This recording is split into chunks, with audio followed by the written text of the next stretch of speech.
Sometimes, the most powerful person in a skyscraper is the one holding the mop, not the one sitting in the corner office wearing a $5,000 custom suit.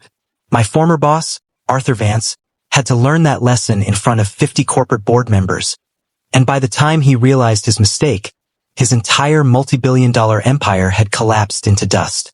For 5 years, Arthur Vance was considered the undisputed king of downtown commercial real estate.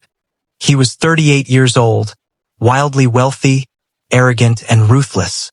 He ran Vance Enterprise from the absolute top floor of a 50-story glass and steel skyscraper that overlooked the entire city skyline. Arthur judged the value of a human being strictly by 3 things: their net worth, the brand of their watch, and the exotic sports car they drove into the executive parking garage. If you were not rich, powerful, or useful to his bottom line, Arthur treated you like invisible dirt on the bottom of his Italian leather shoes. And of all the people who worked in that towering 50-story monolith, his favorite target for humiliation was a quiet 70-year-old night shift security guard named Thomas. Thomas was a gentle soul. He was a tall, lean, elderly man with silver hair, deeply set kind eyes, and a calm, soft-spoken voice. Every single day, Thomas wore the exact same navy blue security uniform, neatly ironed, with a polished brass badge pinned to his chest. He carried a heavy ring of iron keys on his belt and walked with a slow, deliberate pace. Every morning at 6 o'clock, as the first rays of sunlight reflected off the towering glass facade, Thomas would be out in the grand marble lobby. He wiped down the glass entry doors, watered the potted indoor palms, greeted the staff with a warm smile, and held the heavy doors open for incoming executives. Arthur Vance hated Thomas's presence. To an arrogant man like Arthur, having an old, poorly paid security guard standing in his immaculate $1-million lobby was an eyesore. I remember one freezing Tuesday morning in mid-November. I was working as Arthur's executive assistant at the time, carrying his morning espresso behind him as he marched into the building. The marble floor was slightly wet from the rain outside. Thomas had placed yellow caution signs near the entrance and was carefully mopping up the rainwater. Arthur stepped into the lobby, took 3 aggressive strides, and deliberately stepped right onto the freshly mopped floor, leaving dirty mud tracks behind him. "Thomas!" Arthur screamed, his voice echoing loudly through the high-ceilinged lobby. Every staff member froze in their tracks. Thomas stopped mopping, turned around calmly, and bowed his head respectfully. "Good morning, Mr. Vance. Please be careful. The floor is a bit slick." "I don't give a damn about the floor," Arthur barked, marching right up to Thomas until he was just inches from the old man's face. "Look at this glass door. There is a smudge on the handle. Do I pay you to stand around leaning on a mop? Or do I pay you to keep my lobby spotless?" "I apologize, Mr. Vance," Thomas replied softly, his voice completely level and calm. "I just cleaned the entrance, but someone stepped in right before you. I don't want excuses from a loser who makes minimum wage." Arthur sneered loudly. "You are 70 years old, Thomas. You have nothing to your name except that cheap blue rags you're wearing and a bucket of dirty water. You are completely replaceable. One more mistake, and I will throw you out into the street where you belong. Now clean up my boot marks." Arthur turned on his heel and strode toward the elevator, leaving Thomas standing alone in front of 50 staring employees. I watched Thomas closely. He didn't cry. He simply took a deep breath, adjusted his glasses, and quietly bent down to clean Arthur's muddy footprints off the marble floor. Later that evening, after Arthur had left the building in his red Ferrari, I stayed late to finish filing reports. Around 8 in the evening, I walked down to the lobby to grab coffee. Thomas was sitting quietly behind the mahogany security desk, writing in a leather-bound journal. I felt a deep sense of guilt over how my boss had treated him that morning. I walked over, placed a fresh cup of coffee on his desk, and sat beside him. "I'm really sorry about how Mr. Vance spoke to you today, Thomas," I said quietly. "He had no right to humiliate you."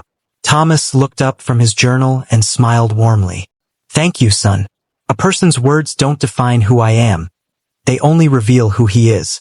People who build their thrones out of fragile glass should never throw stones at the foundation. The wind shifts, son. It always does. I thought Thomas was just speaking in philosophical metaphors. I had no idea that every word coming out of the old guard's mouth was a literal warning. Over the next 2 years, Arthur's behavior grew even worse. Vance Enterprise was preparing for a massive $3 billion buyout by a global European investment group.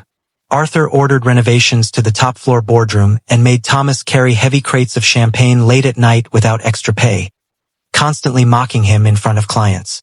Thomas worked silently and observed everything. The day of judgment finally arrived on a stormy Thursday afternoon in October.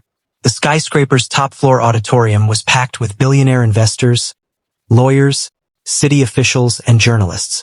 Arthur Vance stood at the front on an elevated stage, wearing a sharp Italian suit. "Ladies and gentlemen," Arthur announced into his microphone with supreme confidence, "today marks the pinnacle of Vance Enterprise. We stand atop the most prestigious 50-story commercial landmark in this city."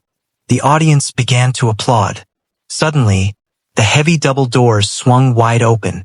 A tall, elderly man walked into the auditorium, wearing a crisp navy blue security guard uniform. It was Thomas. Arthur's face flushed bright red with pure fury. "What in the hell do you think you are doing, old man?" Arthur roared through the speakers. "How dare you interrupt an international board meeting? Security, get this senile old trash out of here." 2 guards rushed toward Thomas, but before they could lay a hand on him, 3 men in expensive suits stepped into the room right behind Thomas, accompanied by city marshals. "Stand down," the lead attorney ordered firmly, holding up a federal court order. Thomas walked down the center aisle toward the stage, carrying a faded brown leather folder. "Thomas!" Arthur screamed, stepping down from the stage. "You are fired. Get off my property this second." Thomas stopped at the foot of the stage and spoke into the silence of the room. "You cannot fire me from this property, Arthur," Thomas said quietly, "because you don't own it." Arthur laughed out loud hysterically. "Is this a joke? I built this company. My grandfather developed this tower 40 years ago." The lead attorney stepped forward onto the stage and placed a heavy stack of legal documents onto Arthur's podium. "Mr. Vance," the attorney said, "your company owns the steel and glass structure of this skyscraper. However, your company does not own the land beneath it. 50 years ago, this entire parcel of land was purchased outright by a brilliant civil engineer named Thomas Miller. When your grandfather constructed this tower, he signed a strict 50-year ground lease agreement with Mr. Thomas Miller." The room gasped. "Under the explicit terms of that contract," the attorney continued, "your company was required to execute a lease extension prior to midnight last night. Your legal department assumed Mr. Miller had passed away, but as you can see, Mr. Miller is standing right in front of you." Arthur's hands began to shake violently as he flipped through the land titles. "No, this can't be real. You're just a security guard." Thomas walked onto the stage and stepped behind the microphone. 30 years ago, after I retired, I watched as your family built this tower on my land. 5 years ago, I took a job at the front desk under a simple employee title. I didn't do it for the money, Arthur. I owned the land beneath 50 major properties across this country. I did it because I wanted to see what kind of man was running the company built on my foundation. Thomas stepped closer to Arthur, who was now trembling. "I wanted to see if you possessed humility, integrity, and respect. And for 5 years, Arthur, you showed me nothing but cruelty and greed. You proved that while you built a very tall building, you are a very small man." "Thomas, please," Arthur gasped, falling to his knees on the stage. "We can fix this. I'll pay you whatever ground rent you want. Millions. Just sign the lease renewal right now." Thomas looked down at him with deep pity. "The lease is not being renewed, Arthur. As of midnight, your company defaulted. Full ownership of the building structure automatically reverts to the landowner. Vance Enterprise is hereby evicted, and you are trespassing on my property." The European buyers immediately tore up their merger contracts and walked out. City marshals stepped onto the stage and escorted Arthur out of his own boardroom in front of 50 flashing cameras. ruined and bankrupt in a matter of minutes. Thomas turned toward me, pulled a heavy ring of brass keys from his uniform pocket, and placed them into my hands. "Son," Thomas said with a warm smile, "this skyscraper needs a new managing director who understands that a building is only as strong as the people working at its foundation. The position is yours." Arthur Vance lost everything because he judged a man by his uniform, and Thomas Miller taught the entire city a lesson it would never forget. No matter how high you build your tower, never disrespect the ground you stand on.